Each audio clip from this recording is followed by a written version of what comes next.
This is Marcus Korval with Studio MMA and MMA Nuts, and we're here with the 135 champion Dominick, the Dominator Cruz, and you're up here in Vegas for 141, Lesnar versus Alistair Overeem. Any predictions on that fight? You know, that's a tough fight to choose, just because it's so they're both extremely well versed in one area, but they're just good everywhere else. In my opinion, like they're so well suited in striking and so well suited in wrestling that it basically comes down to who shows up that day mentally. In my opinion, like, is Brock going to be able to take down Alistair, or is Alistair going to be able to knee Brock in the face when he shoots? You don't know, but I'm going to take the wrestler in this one and go with Brock. Really? Brock Lesnar? It's a tough match to choose, but I'm going to take Brock. I like it. Personally, I believe the fight of the night will probably be Donald Cerrone versus Nate Diaz. They've been talking smack before the fight. They both bring it every single time. Any predictions on that one? I'd have to agree. I think that's fight of the night, and I think most people who are big fans of MMA agree with that too. Those guys both always bring it. They both are pretty angry with each other, in the sense of, you know, they got the fire lit under each other's butts. You know, Nate pissed off Cerrone, and now Cerrone pissed off Nate. So I don't know. It's going to be a super interesting fight. They're both extremely well versed on the ground, and they can both stand. I give Cerrone the edge standing, and you know, I think they're pretty well matched on the ground. So it's going to be a tough fight, but I'm going to take Cerrone. I actually agree with you on that one. I think so too. And then obviously your stablemate who's been down training with you guys in San Diego, Alex Gustafsson, who's going to be fighting a very experienced opponent and a great wrestler in Vladimir Matachenko. I know you're going to be a little bit biased by that one, but what do you think is going to be the difference in Alex winning the fight, which I believe you think he is going to? Yeah, I mean, I'm a literal, like, actual fan of Sweden. What's his name again? Oh, Alex Gustafsson. No, I call him Sweden. He's my boy, man. I love that guy. I call him the Swedish assassin. He's just a killer, man. You see him in the gym, and people are freaking out having to spar with him. The dude moves like he's 100 pounds, and he hits like he's 260. So I see that fight, you know, being semi one-sided in my opinion, and I see Sweden picking him apart until he lands that big shot to finish him. So you actually call him Sweden, that's it? Yeah. Is that wrong? No, it's cool. What else do you know about Sweden except from Alex Gustafsson? What do I know about him? Yeah, or Sweden in general. Yeah, Sweden. Probably one of the sweetest guys you can find. You know, him and Mr. Wonderful are very similar in a lot of ways. They're just both the nicest guys ever, but when it comes down to it, they're ready to put you to sleep. So, you know, he's getting used to being in the States now. I know that, and he's loving it out in San Diego with us. And probably the funniest thing is he is addicted to carne asada burritos. We got him addicted to carne asada burritos in Chula Vista, so he's killing them. That's not good when you got to make weight. Yeah, but he's a heavy guy, and the dude loses 10 pounds in a sitting. Lucky dude, and so he'll get the weight off, and it won't be an issue for him. I know there's a few weight classes between the two of you, but have you ever been in there in the ring sparring with him? I haven't gotten to spar Alex yet, thank God.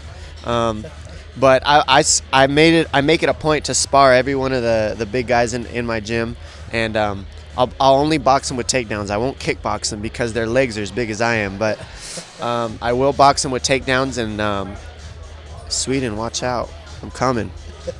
Will you get that takedown? Oh, I'll get it. Oh yeah? I'll get it. You better believe it. I got no choice. You heard that. We're going to get this on camera. Alex Gustafsson versus Dominick Cruz, and if you can get that takedown. Pride rules. And you're about to get to spend 6 weeks with your BFF, Uriah Faber, in a house. Are you excited about that? It's whatever, man. I've seen the dude everywhere. He's, you know, I'm used to seeing him. It's not going to be the first time we've had to do stuff in close quarters, even though we're about to fight. We had to do it for a military exercise we did a while back. We've been in a lot of shows. We're both professionals. We're going to go out there and beat the crap out of each other and probably poke and prod at each other and have a lot of fun. I think we're going to have fun on the show, and, you know, we get under each other's skin for sure. So 12 weeks in the same place, man, who knows what's going to be said or done, but it's going to be interesting. That's right. They're not doing 6 weeks now. They're going to do 12 weeks instead. Are you even more excited by that? Oh, man, that's a long time. But, you know, like I said, I'm ready to suck it all in, man. Just get everything I can out of it and just enjoy the experience and teach my team and win. Winning for the team, right? Winning with the team. So they're doing 12 weeks. They're moving it from Spike, and now it's going to be on Fox. And obviously, it's a huge step for the UFC and for mixed martial arts in general. And when it comes to the production of you luckily you don't have to live in the house like the guys do, but they've changed it up a little bit. Like even the last season, it wasn't the same weight class coaches as the guys who were fighting. You're actually going to be coaching heavier guys. Are you going to be in there and training with them yourself, or just going to be coaching? I mean, I'll definitely be training with the guys. I'll have to be careful what I do with some of the 170 pounders, the welterweights, because those guys walk around at 190. So, I'm walking around soaking wet, like 160 pounds, as heavy as I get. So there's a big weight difference. So you just got to be careful how you mix it up with the big guys. But, drilling, exercises, I can spar with all those guys. It's going to be fun. I'm going to get to work in with them, learn stuff from them, teach them stuff. And, hands-on is the best way to teach, in my opinion. So that's exactly what it's going to be. To come back to you and Uriah, you're both very, very confident guys. It's no secret that you're not big fans of each other, but you always bring it, both of you. It's been great fights when you fought. Do you think one day, 10 years from now, you sit down and have a beer together and go like, damn, you were an idiot back then? Man, I can't tell you what's going to happen 10 years from now. Right.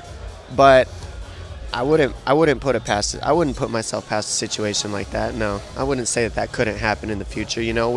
Once you go to war with somebody, especially 3 times like me and him are going to, you can't write a book on something like that. You can't write a book out on what's going to happen in the future. So we'll see how it goes. Like I said, we still got 12 weeks locked in a little area together. So who knows?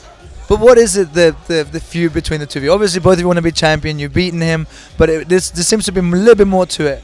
I just think we're both extremely competitive people, more than anything, and nobody wants to lose, especially me. And I think that I just think that we're just competitive people that really want to prove that I want to prove I'm the champion. He wants to prove that he is.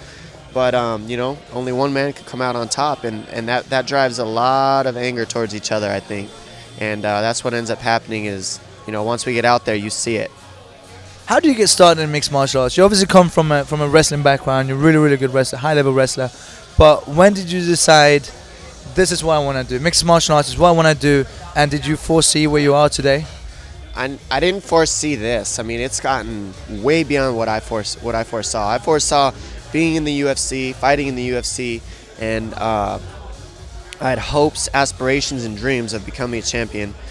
But, God has blessed me above and beyond, given me a lot of gifts, a lot of strengths, and put me in the right positions at the right time with the right people. So things have worked out, and, it's gotten huge. So it's doing really well. And you got started, how did you get into it, the first fight? I got into MMA when I graduated high school. I was coaching a wrestling team, and one of my students said, you got to come in and try this kickboxing stuff and see how it is. And I tried it out, fell in love, and never stopped. And I had my first fight 6 months after I started taking striking classes, and it's just been history ever since. Definitely has been history. Dominic, thank you very much. Looking forward to seeing you on Fox with The Ultimate Fighter. Thank you. Thank you.